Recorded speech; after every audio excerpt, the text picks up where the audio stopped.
ایران کا ایک شہر ہے، اس کا نام ہے گنداب۔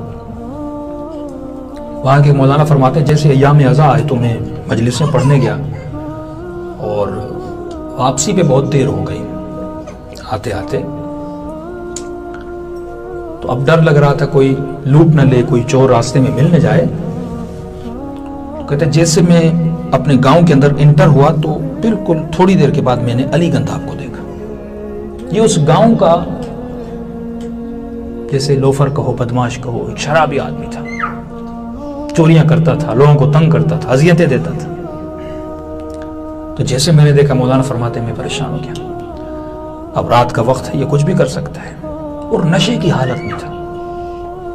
اس نے کہا مولوی صاحب رک جاؤ، کہا میں رک گیا۔ کہاں سے آ رہے ہو؟ تو میں نے کہا کہ میں مجلس ازاں پڑھ کے آ رہا ہوں۔ کس کی مجلس؟ اس نے کہا حسین ابن علی کی مجلس۔ مجلس کیا ہوتی ہے؟ انہوں نے کہا اہل بیت کے فرامین ہوتے ہیں، مصیبت کے جملے ہوتے ہیں۔ مولوی صاحب مجھے مجلس سناؤ۔ اب کا نشے کی حالت میں آدمی، چاقو اس کے ہاتھ میں ہے، میں ڈر گیا۔ میں نے بات کو پلٹنا چاہا، میں نے کہا دیکھو علی گنداب، مجلس کا ماحول ہوتا ہے، ممبر ہوتا ہے، مجمع ہوتا ہے، ایسے مجلس نہیں پڑھی جاتی۔ کہا ممبر ہوتا ہے، کہا ممبر ہوتا ہے۔ کہا اس نے دیوار کا سہارا لیا اور جس طرح ہم رکوع میں جاتے ہیں اس طرح جھکا کہ میری کمر پہ بیٹھ جاؤ، یہ ممبر ہے۔ اب مولانا کہتے ہیں میں کیا کرتا، میں بیٹھ گیا۔ میں نے کہا چند منٹ پڑھوں گا اور نکل جاؤں گا۔ کہ میں نے حدیث پڑھی ان الحسین مصباح الہدی و سفینۃ النجات، اس کی ایک تعریف کی۔ مولوی صاحب مصائب سنا۔ کہتے اچانک میرے ذہن میں آیا کہ جناب علی اصغر کی مصیبت کے تو جملے پڑھوں۔ تو میں نے کہا کہ ہمارے آقا حسین بڑے مظلوم تھے، جواں بیٹا تھا اکبر، اسے مارا گیا۔ بہادر بھائی تھا عباس، اس کے بازو کاٹے گئے۔ قاسم جیسا خوبصورت بھتیجا تھا، اسے مارا گیا۔ میں نے کہا آخر میں حسین کا 6 مہینے کا بچہ تھا، دشمنوں نے اسے بھی نہیں چھوڑا، تیر سے مار دیا۔ کہ بس یہ کہنا تھا تو میں نے دیکھ اس کی کمر پہ بیٹھا تھا، اس کا پورا بدن ایسے کانپنے لگا اور کہنے لگا اتنے مظلوم تھے، بھائی مار دیا، بھتیجا مار دیا، بیٹا 6 مہینے کے بچے کو بھی نہیں چھوڑا۔ کہ یہ کہہ کر کہ مولوی اتر آؤ، میں اترا۔ کہ یہی جملہ دہراتا گیا، اتنے مظلوم تھے، اتنے مظلوم تھے، روتا ہوا آگے بڑھتا چلا گیا۔ مولانا صاحب کہتے ایک دن گزرا، 2 دن گزرا، 3-4 دن یہ مجھے شہر میں نظر نہیں آیا۔ میں نے لوگوں سے پوچھا وہ بدماش سا ایک آدمی تھا علی گنداب، کہاں ہے وہ؟ گھر والوں نے کہا ہمیں بھی نہیں پتا۔ کہ رات کو گھر آیا، پوری رات روتا رہا، صبح کو چند اس نے کپڑے اپنے لیے اور چلا گیا، پتہ بھی نہیں کہاں گیا۔ یہ عالم کہتے ہیں کئی دنوں مہینوں کے بعد میں نجف گیا۔ نجف جیسے گیا تو وہاں صبح غالب عنایت اللہ اصفہانی بہت بڑے وہاں کے مرجع تھے، اور نجف میں امام علی کے حرم میں نماز پڑھاتے تھے۔ صبح کی نماز کی پہلی صف میں جب میں نماز پڑھنے لگا تو آغا کے بالکل پیچھے جیسے نماز ختم ہوئی تو ایک شخص تھا، اس کی وہ دعا پڑھ رہا تھا اور سجدے میں اس کا عجیب سا گریا۔ تو میں نے غور سے دیکھا یہ آواز، یہ چہرہ جانا پہچانا ہے۔ جب آگے بڑھا تو میں نے دیکھا یہ تو وہی علی گنداب ہے، شہر کا مشہور شرابی اور بدماش۔ کہتا میں اس مجتہد کے پاس گیا، میں نے قبلہ جانتے ہیں اس کو کون ہے؟ یہ ہمارے شہر کا؟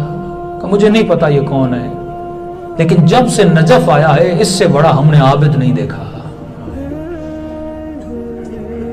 کہ اگر اس کی عبادت کو دیکھنا ہے تو مسجد کوفہ چلے جانا۔ رات کے اندھیرا تھا، میں مسجد کوفہ گیا اعمال کرنے کے لیے۔ میں نے دیکھا مسجد کے صحن کے بیچ میں علی گنداب سجدے میں اور آہ و بکا رو رو کے کر رہا ہے، پروردگارا اگر تم نے علی گنداب کا یہ گناہ بخش دیا، علی گنداب اپنے دوسرے گناہ کا کیا کرے گا؟ 2 گھنٹہ اپنے ایک گناہ پہ آہ و بکا کر کے روتا تھا۔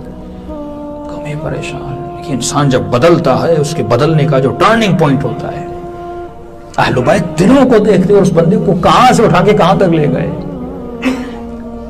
کہ ایک دن صبح کی نماز پڑھ رہے تھے، نماز عشاء پڑھ رہے تھے، اچانک ایک شخص آئے، مولانا کوئی آیت اللہ کاظم تھے وہاں پہ، وہ شدید بیمار ہو گئے اور ڈاکٹرز نے جواب دے دیا اور غالباً کئی آج رات مر جائے گا، سکرات کا گویا وقت ہے، تو گھر سے پیغام آیا اس کے لیے قبر کا بندوبست کیا جائے۔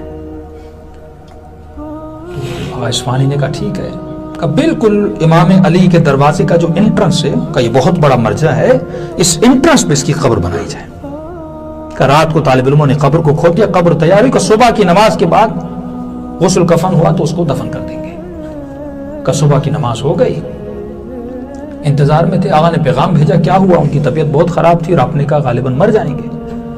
قبلہ پتہ نہیں، بالکل ٹھیک ہو گئے ہیں، گویا کبھی بیمار ہوئے ہی نہیں تھے۔ اب یہ سوچ رہے تھے جو قبر کھودی اس کا کیا کیا جائے۔ اتنے میں ایک شخص دوڑا آیا کہ قبلہ کئی دیر گزر گئی، علی گنداب سجدے سے سر نہیں اٹھا رہا۔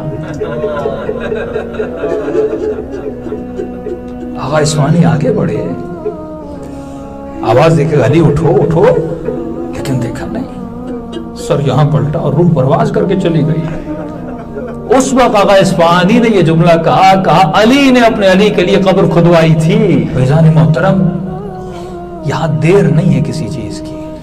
فرمایا خدا کسی کو جہنم میں ڈالنا چاہتا ہی نہیں ہے، اگر جہنم میں ڈالنا چاہتا تو وہ یہ نہ کہتا اگر ایک نیکی کرو گے تو 10 لکھوں گا، برائی کرو گے تو 1 لکھوں گا۔